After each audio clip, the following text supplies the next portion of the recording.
I just noticed that we didn't give anyone warnings that we're gonna be jumping on live. So, hey, if you're watching this right now, or you see my Facebook or LinkedIn, say hi. So we're excited to do this live right now. So, hey, Surprise, we're here and we're yeah, live. yeah, yeah, hell yeah. So we are live on Facebook, LinkedIn, and YouTube. So if you have any questions as we talk about today's topic is going to be about capital raising, our experience doing this and for a few years. Go ahead and chime in, and when we get to it, we'll definitely answer your questions. So, Shahiro, so let's talk about capital raising, man. I'm excited to talk about this topic because, as you know, there's a lot of people out there looking to raise capital for many deals, and but they don't understand like the reality of capital raising. So, man, Yeah. I just want to pass it over to you, man. Kind of let you start, and we'll Yeah. go from there, man. First thing I'll say is anything worth doing isn't easy, man. So Right, raising capital, doing deals, operating businesses, all that's hard. But you know, none of us are saying it's going to be easy. But if you do it right and excel at it, it'll be worth it. You know. yeah, yeah, absolutely. Yeah, Yeah. it's a process, right? And you gotta be patient. You gotta be very patient for it. Yeah, so Yeah. No doubt. Yeah, because it's a flywheel, right? That moves very slowly at first, and then just like investing, it compounds. right, So yeah, it takes a while for yeah, sure. absolutely. So yeah, so let's talk about the first of all, if you're capital raising or you're looking to capital raise, or something that you keep in mind is about the Reg D, 506B, and 506C. So let's kind of go over the pros and cons. Let's start with the you know what everybody likes to talk about the good things, but let's start with the bad things All first, right. and then we go from the good to the pros after Okay. that. Yeah, So this isn't a free for all space where you can just raise capital from people and then yeah, put them into deals and make money. There's a regulatory environment and compliance things that you have to think about, which is why, Pedro, you just mentioned Reg D 506. So uh, these 506B and 506C are exemptions that the SEC allows in order for private deals to raise capital without going through the costly and time consuming process of registering a security, right? mhm, So if you think about, some publicly listed company, Apple, like they have a lot of regulatory and compliance requirements because they are selling registered securities on the open market, and they do quarterly filings, they get audited.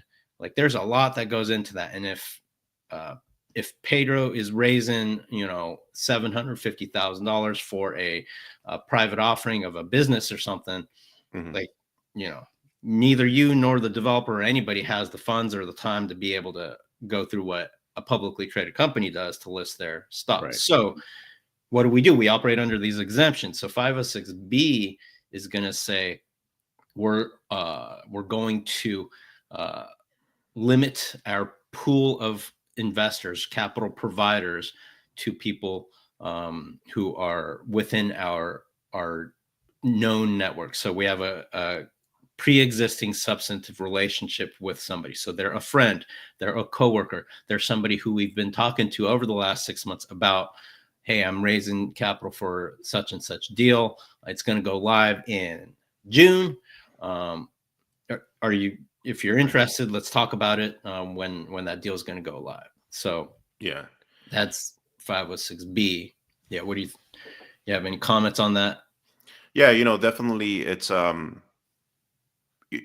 when you're raising capital and for B, you definitely have to keep in mind with, who are you talking to, that make sure they are an accredited investor, which is a key thing. Or if you're dealing with something else is not accredited, you got to make sure you understand that sphere, but yeah, definitely it's important to understand both, right? So Yeah. Yeah. yeah. So then moving on to 506C, the other exemption is that's the type of private offering where you are restricted to raising capital only from accredited investors. And so, Mhm. uh, contrary to the name, which is misleading, it's not an accreditation, it's not a certification, it's just a financial status, meaning, yeah, you either have a net worth of 1 million or more, Mhm. excluding your primary residence, and or you have, if you're single, then you earn $200,000 or more. Or if you're married, what was the number, Pedro? Was it 250,000? 300,000 if Excuse married. me, Yeah, 300. $300,000 per year or greater in income if you are filing jointly, Right. filing your taxes jointly. So Hmm. if you hit either of those categories, then you're an accredited investor. So that's the advantage to being an accredited investor, is it increases the universe of private offerings of Yeah. alternative investments that are available to you to invest in. Right. I want to touch that a little bit because I have met several people in the past that they have this misconception that in order to be an accredited investor is like some I heard this in the past would say it's a fancy word or something. They have this belief that you have to have a multi-millions in the bank or making multi-millions a year in order to be considered as an accredited investor. And no, that's not true.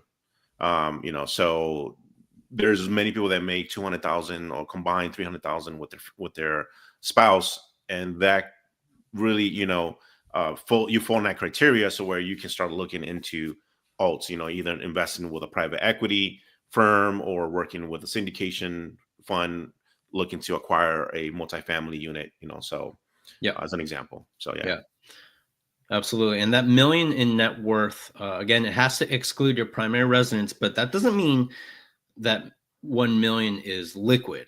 It doesn't Yeah. mean what a million in investable cash or capital. Right. It means net worth. So your assets minus your liabilities. Right. Absolutely. So yeah. One thing that I do want to bring, so we're talking about cons, right? So let's take it back for 506B, and correct me if I'm wrong. Um, there is absolutely no, and I got my notes here, guys, because I like to keep everything, my notes and everything in my mind. There's no such thing as soliciting or advertising on online social media, as a 506B. So that's one of the cons that you have to keep in mind. Correct. Yeah. Now, at 506C, you can, but you have to be compliant and make sure that certain things that you're going to say is not going to put you out of regulations with the SEC. Yeah. So, yeah. Yeah. So you can, the phrase they use is general solicitation. So on a Mhm. 506B deal, you cannot generally solicit. So you're limited to people with whom you have a pre-existing relationship. With 506C, you can take out an ad on LinkedIn, or you don't even have to buy ads. You could just post on LinkedIn, hey, I've got a deal. Here's the return profile. Here's how much we're raising. You Yeah. can do that with the 506C, but all of your investors must be accredited, and a third party needs to verify that that person is accredited. So there's an additional compliance step that an investor must go through, which includes, I wouldn't call it an audit, but they need to have a legitimate party, such as an attorney or CPA, vouch essentially that, yes, this person is worth at least a million, excluding the primary residence, or they made over $300,000 a year over the last 2 years, and it has a reasonable expectation of doing the same moving forward. Right. Right. Exactly. Yeah. So let's move really quick with the 501(c)(B and C. So what's some of the pros about 501(c)(B)? Is that you can take up to 35 unaccredited investors. Correct. Yes. Yeah. Yeah. And then what about 506C? So what's some of the pros on that? I'd say the number one pro is you can generally solicit. Yes. So you can put up a Facebook post. I mean, if you really want, you can buy a billboard or a TV commercial if you want, but Yeah. with a 506C, the ability to generally solicit, I would say, is the biggest advantage. Right. Yeah. Yeah.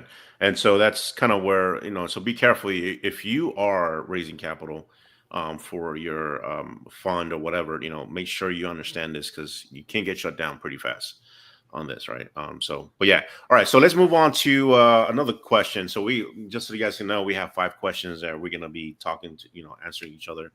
What types of deals do you typically see people raise capital for? So you can really say essentially all investments involve some sort of capital raising process, right? Like money doesn't just come from anywhere. Yeah. But in our context, with what you and I are doing and talking about in the industry, that you and I are involved in, we're very focused on alternative investments that come through private offerings, right? So the types of deals that you and I are talking about are real estate, syndicated real estate deals. Mm-hmm. And when we say syndicated, that just means the equity or the capital required for that deal is coming from many places, right? It's not just one investor. It's being syndicated, meaning 5, 10, 15, 35 people are investing in XYZ deal. So the types of deals that Pedro and I have seen a lot of are private equity deals, meaning business investments where a company is buying businesses and putting a portfolio together, and or buying businesses and improving them in order to get a better sale down the road. We've also seen oil and gas deals. Right. We've seen debt funds where an operator might be raising debt capital in order to fund fix and flips or something like that. I think one of our prior guests, Matthew Owens, actually does debt funds in the single family space, right? What else have we seen, Pedro? Where you were not there when we had that tequila event, so this gentleman was capital raising for his tequila barrels, and explaining how that's it works. interesting. Yeah, so definitely. So there's so many things out there. I mean, right now, I think one of the biggest ones that I've been hearing all the time is just because of the landscape of the time that we're in, is the AI. So people are raising capital for their AI platform through venture capital firms and talking to. I mean, so there's so many different things, even to the smallest things like I know you and I have been talking about this, like search funders, right? A lot of people don't even know what's a search funder. Yeah. Or search funds, right? So, you're essentially buying a small business, but you raising money for 1 or 2 investors so you can get the down payment, cover that. And of course, you get the loan. It could be an SBA loan or something like that. So, yeah. And to step back a little bit, why I'm personally, and I know you are too, why I'm so focused on alternative investments is because the universe of potential investments through private offerings is so vast. There's only a few or several thousand publicly traded companies in the United States. And whereas there's tens of thousands of privately held companies in the United States. And so there's a lot more variety of opportunity. Having said that, it's also a more advanced investment technique than just investing in mutual funds or stocks and bonds, in my opinion. There can be more risk involved, right? Because in some cases you're investing in a startup or an oil and gas deal that's a notoriously volatile and high risk, high reward type of investment. So that's our mission here, is to educate people like, hey, there's this whole universe of stuff that you can look at that's beyond your 401k through your corporate employer, or that is beyond stocks and bonds. Definitely love that. I like how you threw that in there. Yeah. Absolutely. So I guess so now the next question is what strengths can one leverage to raise capital? Yeah, I mean, I think you have a lot to say contribute on this topic, right? Like, because you have specific skills that I think play well into that kind of a role. So let's talk about some of your expertise that you leverage. Yeah, so I think that a lot of what people really need to, I like to explain to people, like when raising capital, what you keep in mind is that you have to really understand how people communicate. That's first of all, right? Understanding if you're looking for investors to, fund for your deals, you need to understand what are some of the pain points, and understand like if are they in the market right now to raise to cut a check to make their money work for them. So that's something that you have to keep in mind. The second thing is marketing. I'm a big marketing guy, and I'm not as rote like others that they constantly post a lot on social media, but it does help. And it's just more creating a brand. So when you're raising capital throughout any kind of deal, especially if you are new to this, you have to build a brand. You have to build yourself, and people need to understand who you are, what you do, what kind of deals you're doing, or just kind of know you more on a personal level, because that's going to help, really create this like following. And then on turn in the future, right, when you're raising capital for something, it's going to be a lot more streamlined to get people's attention. So the other way is like I did it old school, which was, as a financial advisor, I learned how to go knock on doors. So I went to a lot of events, right? Meet people. Never did hard pitch. Like, here, I got a deal. I want you to, like, invest with me right away. Like, it's understanding where they're at. Cause I guess this comes from the financial planning mindset. It was like, let's see if I can help you in the sense of like the deal that I have by see if that it fits your criteria. Hmm. And because of that, and because I don't like to be a hardcore pitch individual, is very transactional. I really want to understand because in the long run, I want that individual to continue, you know, um, investing with me. So that's kind of like my focus right now. This is how my approach. So marketing is very important, building your brand, which comes into the marketing space. And then of course, understanding the landscape, right? So if I am capital raising for multifamilies, but I'm also capital raising for business, you have to understand both areas. Understands like how the projections are done in financials, or even like if you're jumping into something new, you want to do your due diligence and do your homework and understand what you're getting yourself into. Because I have seen so many folks that have try to get into capital raising for a deal that they found, but have no idea how it works to the T. So it's Yeah. really key. It's key to Yeah. understand that. So I've yeah, you're seen that laughing because too. you've seen, yeah. Now Yeah. here's another way that I've actually capital raised, and this was one of my first ventures when I did capital for myself. Um, I did several pitch competitions, and I learned how to convince the audience, "Hey, cut me a check." And I actually won several pitch competitions on for the nonprofit. I had a nonprofit for a profit business.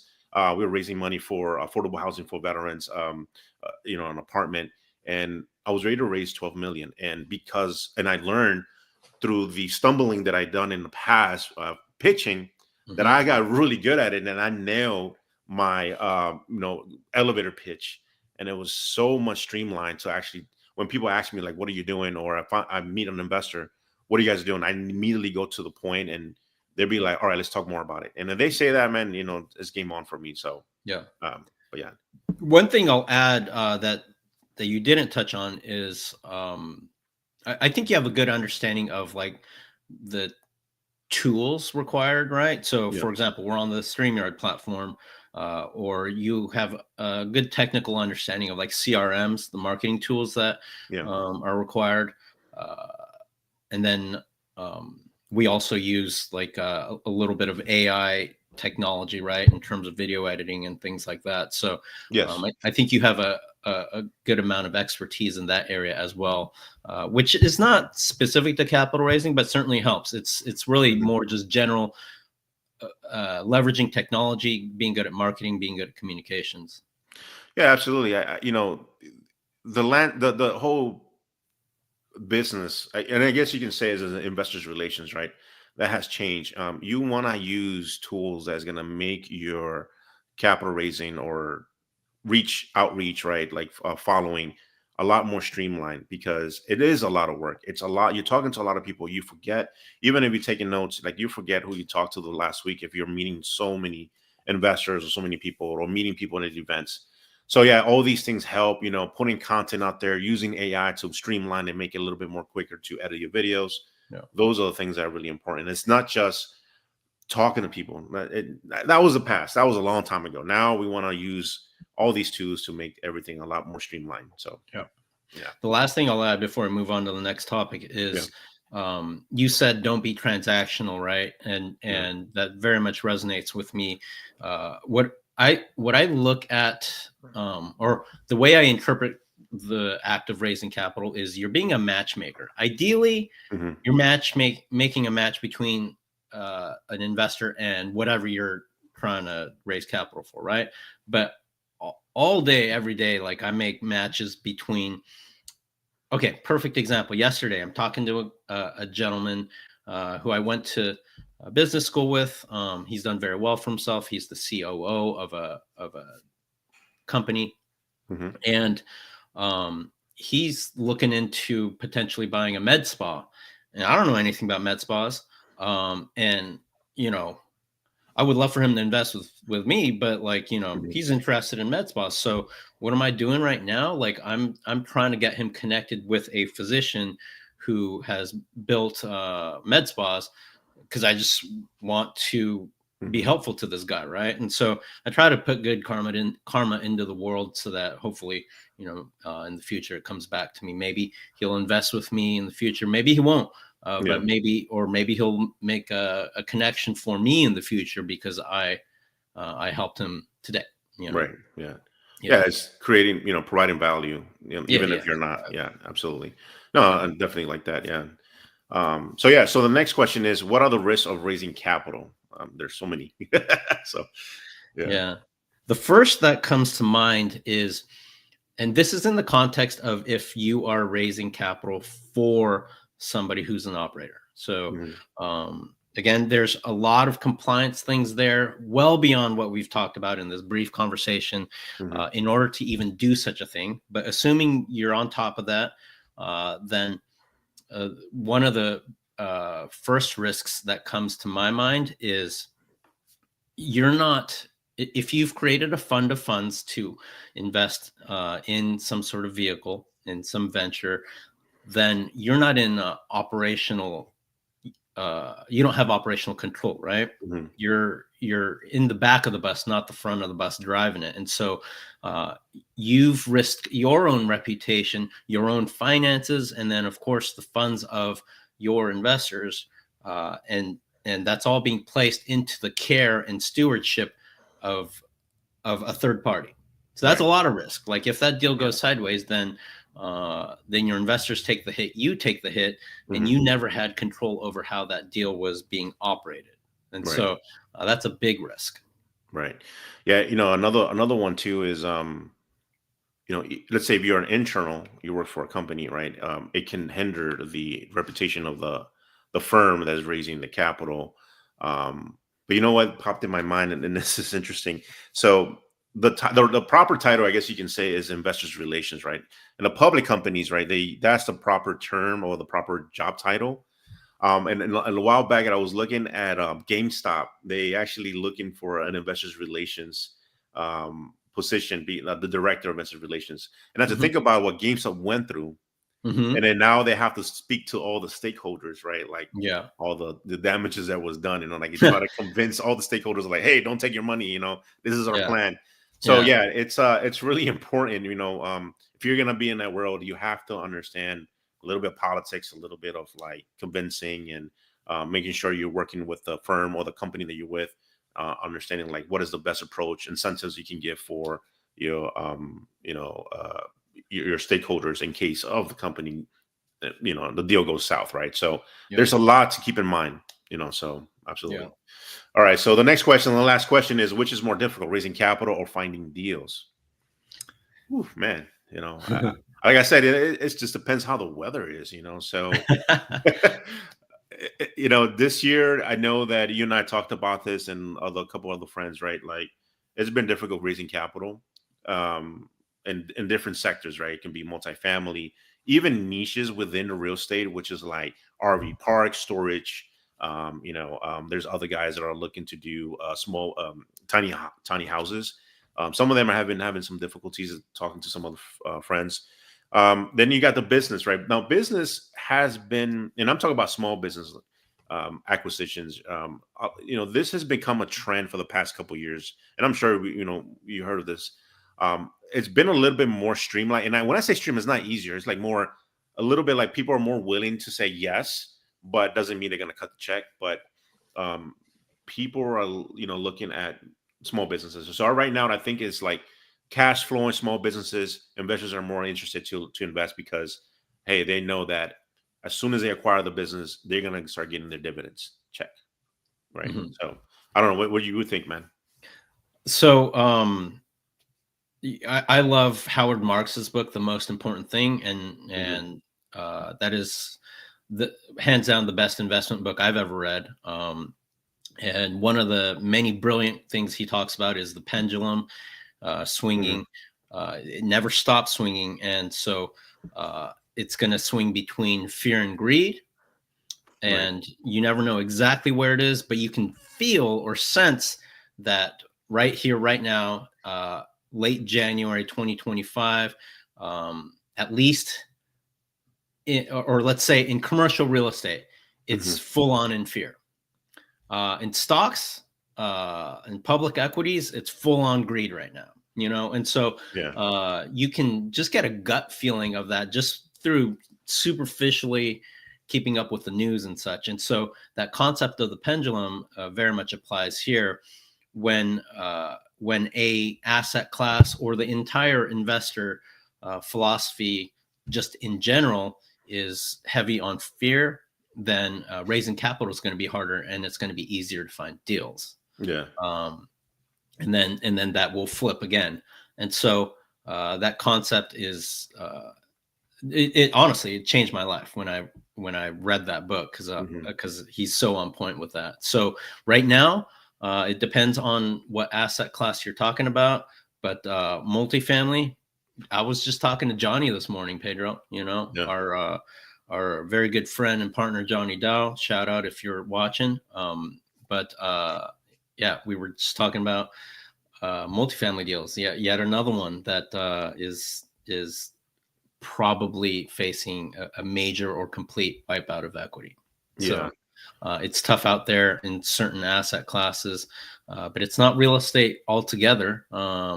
Plenty of logistics like warehouses, Hmm. um, supply chain oriented facilities, absolutely killing it. So even within real estate, you can't use a blanket kind of judgment over every asset class within it. And Yeah. then, of course, crypto just going to the moon right now. Stocks Yeah. blowing up, Yeah. right? Yeah. Absolutely. It's it's very interesting, and typically how I usually find out how is the landscape changing, like the deals or the investors. I always ask investors, like, so what do you feel like? What's your appetite? This quarter. I like to, maybe because I love food, man. I'm a big guy, but Who but doesn't love food? it's like, what is your appetite? And a lot of them say, and it's interesting. Like, for instance, Matthew, right? Like when we interview him, I know him. He went from different several asset classes within the real estate, and now he's doing something else within real estate, right? So I'm always asking, like, so what are you guys moving towards, right? Because they do a lot of research and they focus a lot on, like, okay, let's move on to this because we're starting to see a decline on this. Let's say multifamily as an example, right? Not saying that he said that, but that's kind of what I do to ask around, so I can understand like how to pivot. But it's definitely great feedback, So but yeah, man, Mhm. I definitely love what you said. And yeah, 2 years ago, and I remember there was a friend of mine was telling me, like, a lot of LPs were taking the money out of some VC funds because they were not seeing any results, right? I'm sure you heard about that too. So Mhm. yeah, so it's definitely something that you have to always keep up, with the trend. So Yeah, yeah, it's the ground beneath us is always shifting. absolutely. Yeah, definitely. Well, that's all the questions that wanted to us all the we answer all these questions, and some of them are basically the kind of common ones people have been asking in the past. So if you have any questions for us, let us know. If you haven't subscribed to our newsletter, go ahead and subscribe to the newsletter, which is at beyond-stocks.com. And you will get more information every Sunday, things that has happened and events that we're going to be putting on in the future. So definitely, keep yourself, subscribe to our newsletter. So other than that, stay tuned for the next, show next week. See you guys. Take care. See ya. And let's see, we get this going. Hold on. All right. We're going to end it right now. See you. There we go.